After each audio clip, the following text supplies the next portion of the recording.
సరే పట్టు.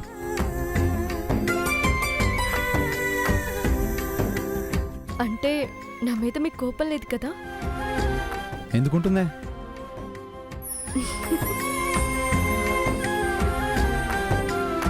హలో, అలానే ప్రేమ కూడా లేదు. ఓ ఎగ్జైట్ అయిపోతుంది. ఏదో నాకు ఉద్యోగం రావాలని మొక్కుకొని ఇప్పుడు ఉపవాసాలు చేస్తూ నా కోసం మొక్కు చెల్లించుకుంటున్నావు కదా అని చిన్న కట్టసితోటే నేను నీకు ఇప్పుడు తినిపిస్తుంది.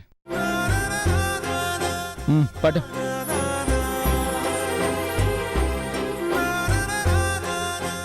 కర్టసీ అంటే? కట్టసి అంటే అయ్యో పాపం అనే ఫీలింగ్.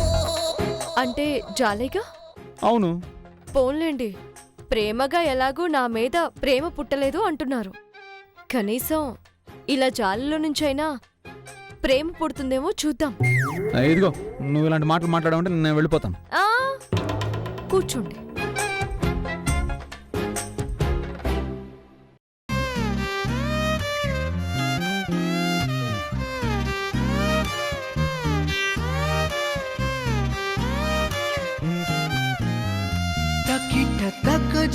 తకిట తక ఝం పలికే నేనా గుండెలో ఏడు రంగుల ప్రేమ ఖనిజం మెరిసే నేనా కళ్ళలో గుండె చప్పుడుకే ఒక రూపమే నువ్వు వందేళ్ల ఊపిరిపై నీ పేరు రాసివ్వు రెప్పనార్పే కన్ను కాలవాటు నా బావు. నెత్తి మీద ఎప్పుడు నీళ్ళకుండా ఉంటుందంటే తిట్టినా కన్నీళ్లు కుమ్మరిస్తావు, తినిపిస్తున్నా కన్నీళ్లు కుమ్మరిస్తావు. ఇవి కన్నీళ్లు కావండి, నా మనసు పడుతున్న ఆనందాన్ని చూసి నా కళ్ళు మాట్లాడుతున్న మాటలివి.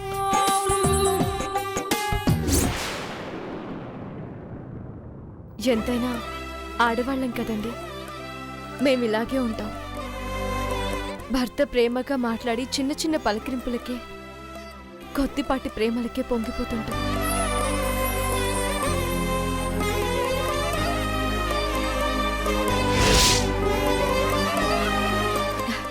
కనిపించగానే ఓ చిన్న నవ్వు, ప్రేమగా తిన్నావా అంటూ ఓ మాట,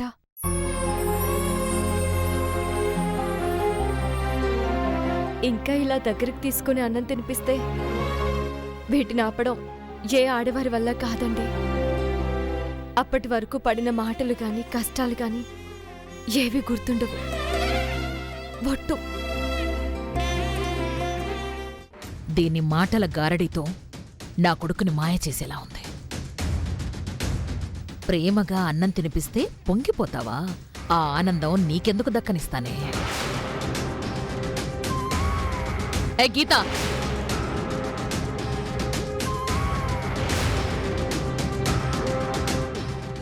ఏ గీత, అమ్మ పిలుస్తుంది, త్వరగా వెళ్ళు, లేదంటే నేనేదో ఒకటి అంటుంది. గీత పిలుస్తుంటే వినిపించడం లేదా? వస్తున్నానత్తయ్య. ఏ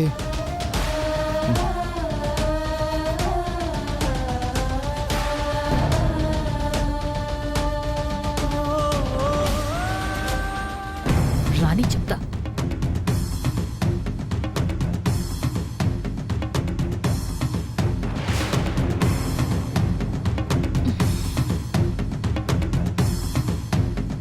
అబ్బా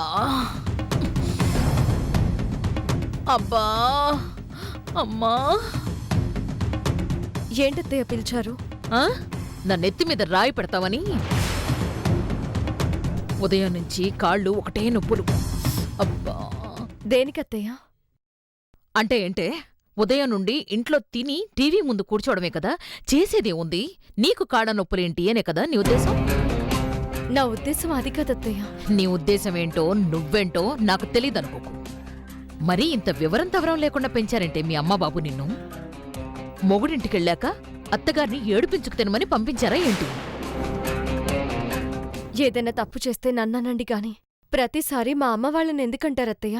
అబ్బో, ఆహా, అమ్మ అమ్మనేమైనా ఒక్క మాటంటే ఎక్కడలేని రోషం పొడుచుకొచ్చేస్తుంది. ఆ చూపు చూడు గుడ్లగూబలాగా. కాళ్ళొక్కు.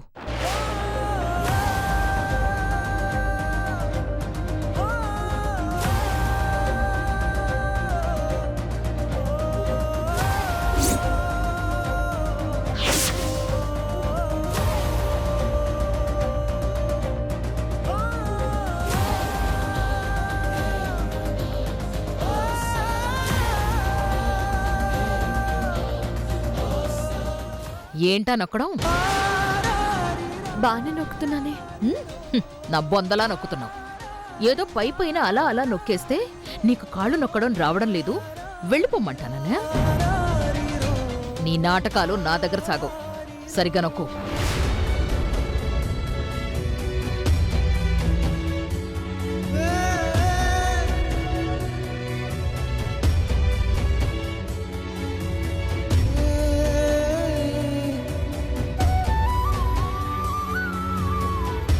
వాడు పడుకున్నాడా?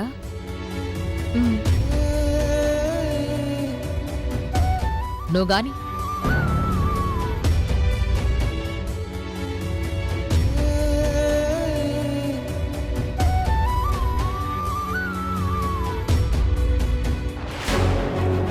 ఇప్పుడే ఏమైందే?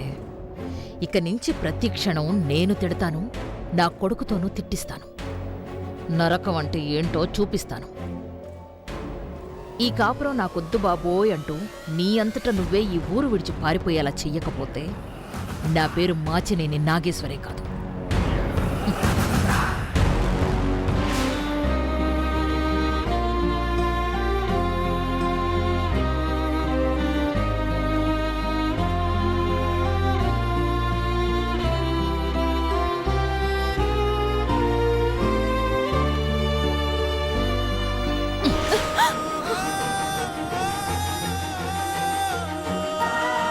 ఎంత పొగరే నీకు?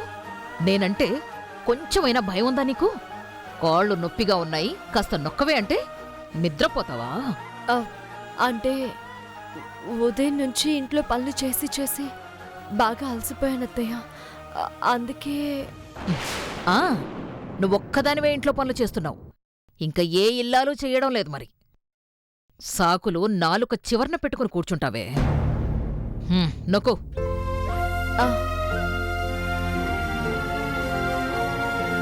ఇదిగో, నాకు నిద్రొచ్చే వరకు నొక్కుతూనే ఉండాలి. మధ్యలో గాని మళ్ళీ తూలేవనుకో, ఇప్పుడు తన్నితే కింద పడ్డావు. ఈసారి తన్నితే అపార్ట్మెంట్స్ అవతల పడతావు. నొక్కు.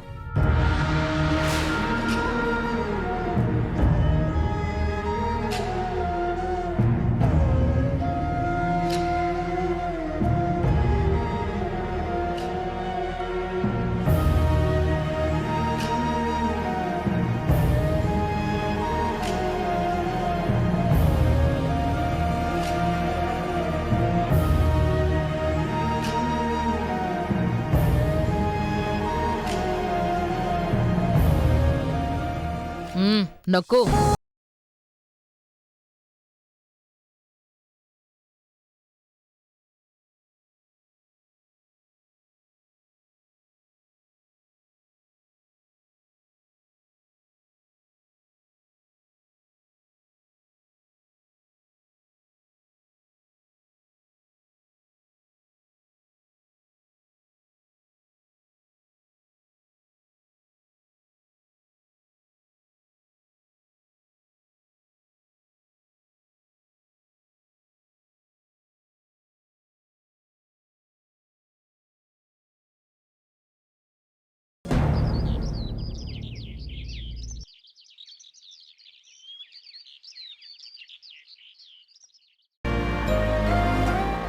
ఇక్కడే ఆపే.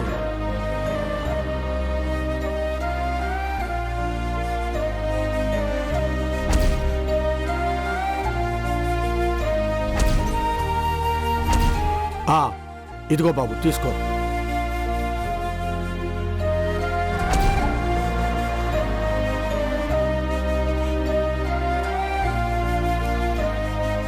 బాబాయ్. అరే సీనయ్య, బాబాయ్. సీనయ్య బాబాయ్. ఏంట్రా చెప్పా పెట్టకుండా వచ్చేసావు? ఓ మాట చెప్తే బస్ స్టాండ్కి వచ్చి ఉండేవాళ్ళం కదా. తెలిసిన అడ్రస్సే కదన్నయ్య, మిమ్మల్ని ఇబ్బంది పెట్టడం ఎందుకని. ఇబ్బంది ఏముందిలే బాబాయ్. అవునరా సీనయ్య, నువ్వేంట్రా చిక్కిపోయావు? నేను చిక్కిపోవడం ఏంట్రా, అప్పట్లాగే ఉన్నాను. చాలా రోజులైంది కదరా, అందుకే అలా కనపడి ఉంటావు. అది సరే గాని మీరెలా ఉన్నారు? ఏదో ఉన్నావంటే ఉన్నావురా. పల్లెటూరు ముందు ఏ పట్టణమైనా దిగదుడిపేరా. అట్ట పెట్టెల్లాంటి ఇల్లు, అగ్గి పెట్టెల్లాంటి గదులు, పీల్చడానికి సరైన గాలి లేదు, చూద్దామంటే పచ్చని చెట్టు ఉండదు, ఆప్యాయంగా పలకరించే మనుషులు ఉండరు. ఏంట్రా ఇది? అవును బాబాయ్, పంటలని కోతలు అయిపోయాయా? అయిపోయాయిరా. ఈ టైంలో నీకు తోడు లేకుండా నేను ఇక్కడ ఉండిపోయాను బాబాయ్. అదేం లేదులేరా, అలవాటైన పనులే కదా. ఇంతకీ నీ పరిస్థితి ఏంటి? నాన్నకన్నా అధ్వానంగా ఉంది బాబాయ్. ఏం చేస్తున్నానో తెలీదు, ఏం చేయాలో అంతకన్నా తెలీదు. మీ పరిస్థితి ఏమిటో నాకు అర్థమవుతుందిరా. మనుషులు ఇక్కడే ఉన్నా మనసులు మాత్రం ఊళ్ళోనే ఉన్నాయి. మీ అమ్మ ప్రియ ఇక్కడే ఉండాలనుకుంటున్నారు కదా, వాళ్ళ ఆశలకు కూడా విలువ ఇవ్వాలి కదా. వాళ్ళ ఆశలేరా మమ్మల్ని ఇలా నరకంలో చుట్టిపడేశారా. సరే సరే లోపలికి వెళ్దాం పదా. రే నువ్వు పట్టుకో. ఈ క్యారేజ్ ఏంటి బాబాయ్? జున్నురా. జున్నా నాకు భలే ఇష్టం రా. నీకోసమే తెచ్చానన్నయ్య. మన గౌరీ ఉంది కదా, ఆ, అది ఈనింది. పెయ్యాదోడా దూడా. పదండి పదండి.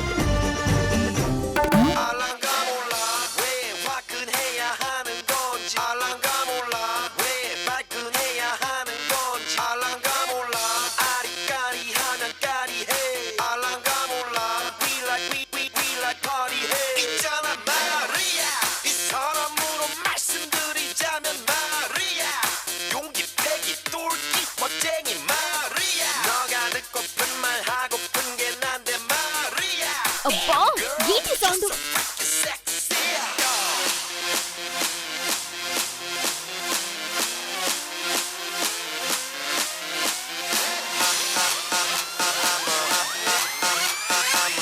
సిటీకి వచ్చిన తర్వాత ఈ ముసల్దానికి ఎక్స్ట్రాలు ఎక్కువైపోయాయి. చెత్త దీని సంగతి. అత్తయ్య మిమ్మల్ని సౌండ్ తగ్గించండి. ఏంటి ప్రియా, ఇదా ఎక్సర్సైజ్ చేస్తున్నాను, నువ్వు కూడా రా, కలిసి కుమ్మేద్దాం. సైలెన్స్ గా ఉన్నప్పుడు మాట్లాడితేనే దీని చెవులు సరిగా వినిపించవు. ఇక ఇంత సౌండ్ లో ఏం వినిపిస్తుంది?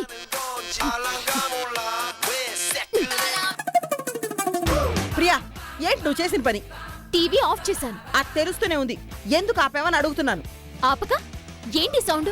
ఇంట్లో మనుషులు ఉండాలా చావాలా? కొత్త ఎక్సర్సైజులు చూసి నేర్చుకుంటున్నాను. దానికి అంత సౌండ్ ఎందుకు? నీకెందుకు, నేనే నీ బెడ్రూమ్ లో పెట్టలేదు కదా. పెట్టాల్సింది అప్పుడు చెప్పేదాన్ని. ఏంటి చెప్పేది? సిటీకి వచ్చినప్పటి నుంచి చూస్తున్నాను, రోజు రోజుకి నేనంటే భయం భక్తి లేకుండా పోతుంది. దేనికి భయపడాలండి? అసలు నేను ఈ సిటీకి వచ్చిందే నన్ను నేను కొత్తగా చూసుకోవడానికి, మార్చుకోవడానికి. దానికి ఉదయాన్నే లేచి జాగింగ్లు చేస్తూ చూసి జనాల్ని చంపుతున్నారుగా.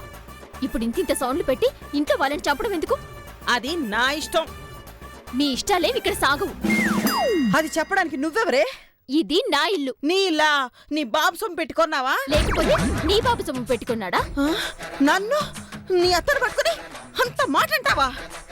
గౌరవాలు కావాలంటే మీ హద్దులో మీరుండాలి. ఇది మా ఆయన కష్టజీతంతో కొన్న ఇల్లు. ఈ ఇంటికి యజమానురాలు నేను. అంటే నువ్వు చెప్పినట్టు నే వినాలా? వినాలి, వినాలి, వినే వాళ్లే ఉండాలి.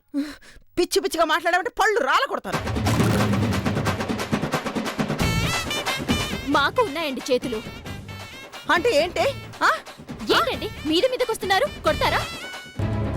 చూస్తున్నావు కదా సీనయ్య, సిటీకి వచ్చిన తర్వాత ప్రియకి లోకి అంటే బొత్తిగా గౌరవం లేకుండా పోయింది. దానికి తోడు ఇది చేస్తున్న పనులు కూడా అలాగే ఉన్నాయి. చూసావా దాని వాలకం, దాని డ్రెస్సు.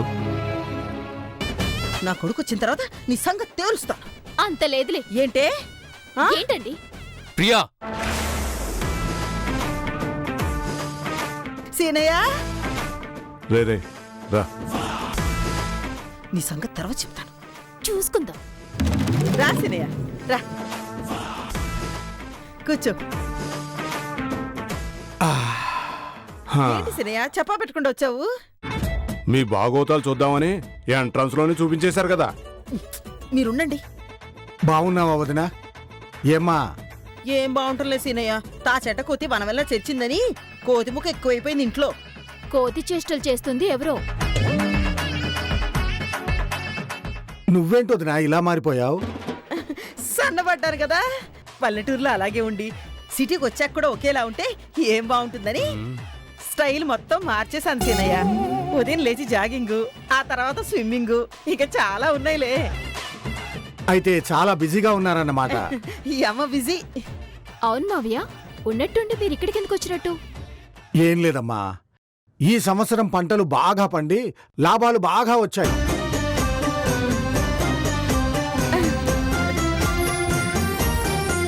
ఇంతకీ ఏ పొలం బాబాయ్? అదేరా, నువ్వు రామ్గాడు కలిసి వేసిన పంట. రామ్గాడి హస్తవాసి బాగానే వర్కౌట్ అయింది. ఒక పంటకే ఇబ్బంది పడే భూమి ఈసారి 3 పంటలు పండింది. ఈ క్రెడిట్ అంతా వదిందే బాబాయ్. మధ్యలో ఆవిడేం చేసిందని? కష్టపడి పనిచేసింది మీరు. అయినా ఆ పొలంలో సాగు చేయమని రామును తోడుగా ఇచ్చి పంపించింది గీతమ్మే కదా. అవును, మా కోడలు మహాలక్ష్మి. తన చెయ్యి పడితే ఖాళీ భూమి కూడా పంట పొలం అవుతుంది. మీ కోడల్ని మరీ అంత పొగడేయకండి. పొలానికి గీతతో పాటు నేను క్యారేజ్ తీసుకుని వెళ్ళాను. అవును, మాకు పెట్టాల్సింది తిని పడుకున్నాం. సరేలేరా, ఇప్పుడు అవన్నీ ఎందుకు? సీనయ్య, సరాసరి ఇక్కడికి రావడమేనా? గీత వాళ్ళని కలిసి వచ్చావా? వాళ్ళని కలిసి వస్తే సామాన్లన్నీ ఇక్కడికి ఎందుకు వస్తాయి? లేదు వదినా, రావడంతోనే మిమ్మల్ని చూడాలని ఇక్కడికి వచ్చాను. ఉండు, కాఫీ నీళ్లు తాగిల్ది గాని. ఎందుకులే వదినా, పక్కనే కదా. ముందు నా కోడల్ని చూడాలి. సామాన్లు అవి నేను రే, తీసుకొస్తాను. అవి తీసుకో. నేను ఫ్రెష్ అయ్యాక పిలుస్తాను, వచ్చి ఇందులో సగం తీసుకెళ్ళు.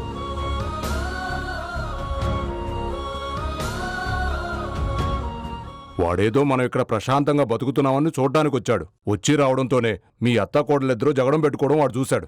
వాడు ఏమనుకున్నాడో ఏమో. గొడవ పెట్టుకుంది నేనేం కాదు. నా మానాన్ని నేను ఎక్సైజ్ చేసుకుంటే ఈవిడిగారే. ఆ నేను గొడవ పెట్టుకోవడానికి కారణం మీరు కాదా? తప్పంతా నాదే అని చెప్తున్నారు. మీరు చేసిన పని చెప్పరే. ఏంటి? ఇంకా ఆపుతారా? ఒకరికొకరు బాగా తయారైపోయారు. నువ్వు పదరా, ఇక్కడ ఉంటే ప్రశాంతంగా ఉండేవారు.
మనశ్శాంతిగా కాసేపు నిద్రపోదామన్నా లేకుండా పోయింది ఇంట్లో.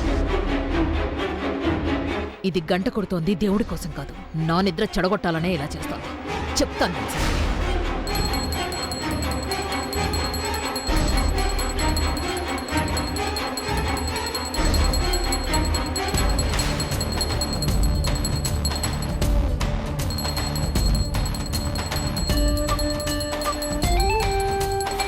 ఏ గీత, ముందా గంట కొట్టడం ఆపు.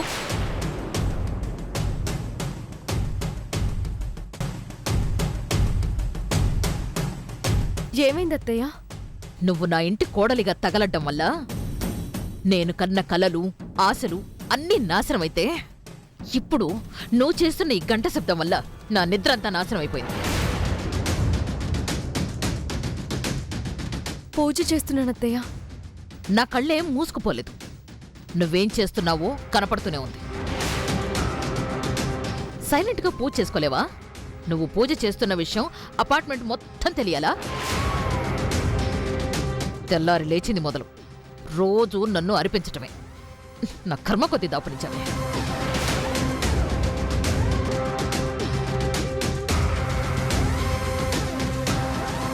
మా ఏమైంది? కొత్తగా అవ్వడానికే ఉంది, రోజు ఉండే గోలేగా. నేను ప్రశాంతంగా బ్రతకడం దీనికి ఇష్టం ఉండదు. ఏయ్ ఏం చేసావు? నేనేం చేయలేదండి. దేవుడికి పూజ చేసుకుంటూ గంట కొట్టాను. గంట కొడుతున్నావా? రైలు ఇంజిన్ మోతలాగా గణగణ ఓ కొడుతూనే ఉన్నావు, చెవులు చిల్లులు పడిపోయేలాగా. ఏ నువ్వు గంట కొట్టకుండా పూజ చేస్తే దేవుడు పలకనన్నాడా, వరాలివ్వనన్నాడా? ఒంట్లో బాగాలేదని కాసేపు పడుకోడానికి కూడా చూడలేకపోతోంది ఇది. ఏమైనా అంటే నా నోరే వినిపిస్తుంది గాని ఇది చేసే పనులు మాత్రం బయట కనిపించడం లేదు. అపార్ట్మెంట్స్ లో ఉంటున్న వాళ్ళందరూ ఈ ఎత్త గయ్యాలి అని అనుకోవాలి. అదే దీనికి కావాలి. ఏయ్ రోజు ఏదో విధంగా పెంట పెట్టకపోతే కుదురుగా ఉండలేవా నువ్వు? ఆ చేసుకునే పూజ ఏదో సైలెంట్గా చేసుకోవచ్చు కదా. అదేంటండి, నేనేం చేసినా తప్పులాగే కనిపిస్తోంది. పూజలో గంట కొట్టడం తప్ప, అదేదో నేరమైనట్టు ఆవిడ అనడం, మీరు తిట్టడం. నోర్మవే.